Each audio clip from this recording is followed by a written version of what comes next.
नमस्कार दोस्तों, कैसे आप सब। आज इस वीडियो में हम बात करेंगे भाई, हमारे पास काफ़ी कमेंट्स आते हैं, रिक्वायरमेंट भी रहती है इसकी कि क्या हम बैटरी लेस इन्वर्टर पे वेल्डिंग मशीन चला सकते हैं। अगर हम वेल्डिंग मशीन चला सकते हैं तो कैसे चला सकते हैं, किन किन कंपोनेंट्स पे वो चीज़ डिपेंड कर रही है। तो आज हम इस वीडियो में यही डिस्कस करेंगे। तो मैं संग्राम Singh SS product knowledge YouTube channel पर आपका स्वागत करता हूँ। तो चलिए शुरू करते हैं आज के इस वीडियो को, जानते हैं इसके बारे में। चैनल को सब्सक्राइब जरूर करें।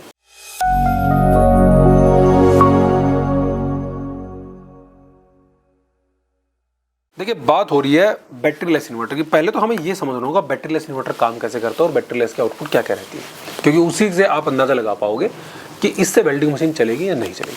तो सबसे पहले हम बात करते हैं बैटरी लेस इन्वर्टर। हमने 3-4 सेगमेंट में निकाले हैं, जैसे 3-4 मॉडल निकाले।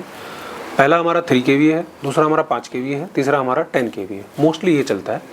उसके बाद इसमें 15 kV 20 kV वो ऑन ऑर्डर पर रहता है। अगर हम 3 kV वाले की बात करें तो जो 3 kV वाला है उससे आप केवल अपना बेसिक लोड चला सकते हो। जैसे आपका उसमें घरेलू लोड है, रेफ्रिजरेटर है, वॉशिंग मशीन है, टेलीविज़न वगैरह है, लैपटॉप वगैरह चार्जिंग वगैरह।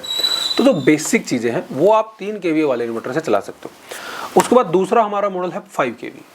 5 kV वाले मॉडल से आप अपना AC चला, वो बेसिक वाला तो चलेगा ही, AC चला सकते हो। अगर आपके पास 1.5 टन का AC है वो आपका चल जाएगा। अगर आपके पास 1.5 HP तक की मोटर है, समर्सिबल वगैरह जो भी है, वो 1.5 HP तक की मोटर आप उससे आराम से चला सकते हो। उसके बाद हमारा 10 kV वाला मॉडल है। 10 kV वाले मॉडल पे आप AC की अगर हम बात करें तो 2 AC 1.5 टन के और 1 AC 1 टन का, ये आप चला सकते हो। मोटर वाले केस में जाएं हम तो मोटर आप उसमें 2.5 HP तक की चला सकते हो। 3 HP की अगर आप चलाओगे तो वो थोड़े बहुत टाइम के लिए चलाएगा। तो ये चीज़ें रहती हैं बैटरी लेस इन्वर्टर में, जिससे आप अपने घरेलू जो चीज़ें हैं वो आप अपने ये चीज़ें आप चला सकते हो, या इस लोड के अंडर जो भी आता है वो आप चला सकते हो। अब हम बात करते हैं वेल्डिंग मशीन की। भाई वेल्डिंग मशीन हम चला सकते हैं या नहीं चला सकते। पहले तो आपको ये फाइंड आउट करना है, क्योंकि वेल्डिंग मशीन 3 kV वाले से नहीं चलेगी, वो तो बेसिक लोड के लिए, उसको आप हटा देते हैं। अब 5 kV वाला रहता है, हमारा 10 kV वाला मॉडल रहता है। अगर आपने 5 kV, हमारा जो 5 kV वाला मॉडल है वो जो एम्पियर में आपका लोड चलाएगा वो आपका चलाएगा मैक्सिमम 14 एम्पियर तक। अब इसमें एक चीज़ और आपको समझनी है, 14 एम्पियर यानी 220 वोल्ट वो सिंगल फेस आउटपुट देगा। अगर 14 एम्पियर तक का लोड है तो वो उसको चलाएगा। जर्क लोड की अगर हम बात करें, अगर जर्क लोड उसका, वो लगभग 30 एम्पियर तक का जर्क लोड उठाएगा, मैक्सिमम 30 एम्पियर का, जो आप मान कह सकते हो कि 5-10 सेकेंड्स के लिए वो 30 एम्पियर तक का जर्क लोड उठा सकता है, इससे ज़्यादा नहीं उठाएगा। उसके बाद रनिंग एम्पियर आती है उसकी 14 एम्पियर। अब वेल्डिंग वाले केस में आपको ये देखना है, अगर वेल्डिंग मशीन वाला केस है, आपकी वेल्डिंग मशीन जर्क लोड क्या ले रही है, क्योंकि कई जगह वेल्डिंग मशीन का जर्क लोड इतना ज़्यादा चला जाता है। 5 kV वाले की अगर मैं बात करूं तो वो जर्क लोड इतना हाई चला जाएगा कि 5 kV वाला उसको नहीं उठा सकता। उसके बाद जो छोटी मशीन्स होती हैं वेल्डिंग वाली, तो छोटी मशीन पर भी हमें ये देखना होगा कि इसका एक्चुअल जर्क लोड कितना है। अगर जर्क लोड उसका उठाने के लायक है, जैसे हम मान के चलते हैं कि उसका 25 एम्पियर तक का जर्क लोड है और रनिंग एम्पियर ले रही है वो 14-15 एम्पियर। अब 14 एम्पियर तक तो ये इन्वर्टर उठा लेगा, 15 पे चलाएगा तो फिर ओवरलोड चला जाएगा। उसके बाद इसमें दूसरा पॉइंट भी आपको देखना है। ये तो हो गया वेल्डिंग मशीन का पॉइंट और इन्वर्टर का पॉइंट। दूसरा पॉइंट एक और क्या रहता है इसमें कि सोलर से आप कितनी इनपुट ले रहे हो। हम अगर मान के चलें 500 वोल्ट के 8 पैनल आपने डाल रखे हैं, अब सोलर से इनपुट ही आपकी 8-9 एम्पियर आ रही है, तो वो 14 एम्पियर नहीं निकाल पाएगा। तो आपको ये भी देखना है कितनी आप इसमें इनपुट डाल रहे हो, वो इनपुट पे भी इसकी आउटपुट डिपेंड करेगी। अगर आप इनपुट में ही 5 एम्पियर दे रहे हो तो वो आउटपुट में 14 एम्पियर तक कैसे निकालेगा। तो ये भी चीज़ आपको समझनी है। तो वेल्डिंग मशीन वाले केस में अगर हम 5 kV वाले से बात करें तो 5 kV वाले पे तो हमारा रेयर चांस रहता है कि उससे वेल्डिंग मशीन चल जाए। अभी कुछ छोटी वेल्डिंग मशीन आ चुकी है मार्केट में जिनका जर्क लोड और रनिंग लोड बहुत कम है, तो वो आप इजीली ऑपरेट कर सकते हो। अब इसमें बात करते हैं हम 10 kV वाले मॉडल पे।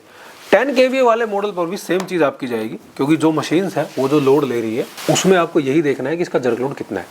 10 kV वाला अगर हम जर्क लोड की बात करें तो हमारा जो 10 kV जर्क लोड उठा सकता है वो 45 एम्पियर तक उठा लेगा।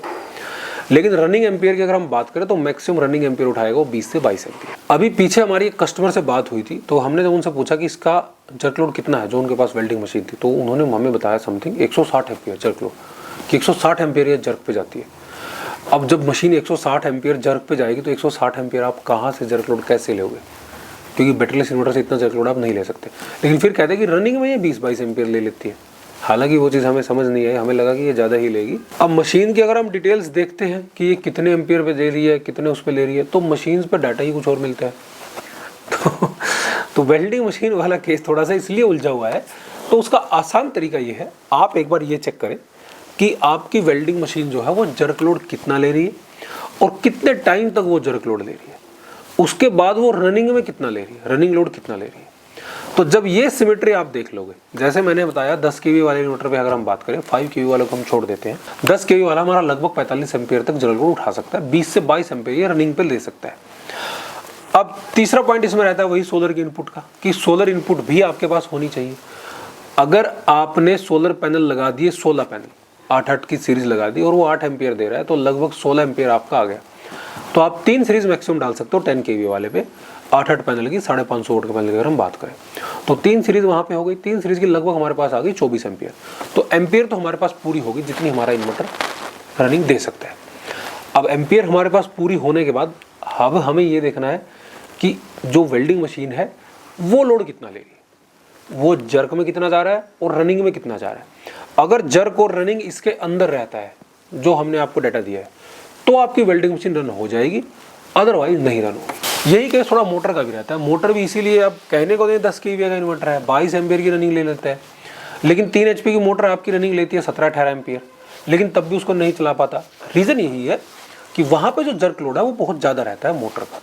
मोटर का जर्क लोड भी अगर आप 3 HP वाले की बात करें तो लगभग 60 एम्पियर से ऊपर जाएगा। तो ये भी एक रीज़न है। जब आपकी प्रॉपर धूप होती है तो वहाँ पे आप बैटरीलेस इन्वर्टर से 3 HP तक की मोटर को चला सकते हो, नहीं तो आप 3 HP मोटर को 10 kV बैटरीलेस इन्वर्टर पे नहीं चला सकते। उसके लिए VFD बेस्ट ऑप्शन है। इसी प्रकार से जो वेल्डिंग मशीन वाला केस है वो भी हमने बता दिया।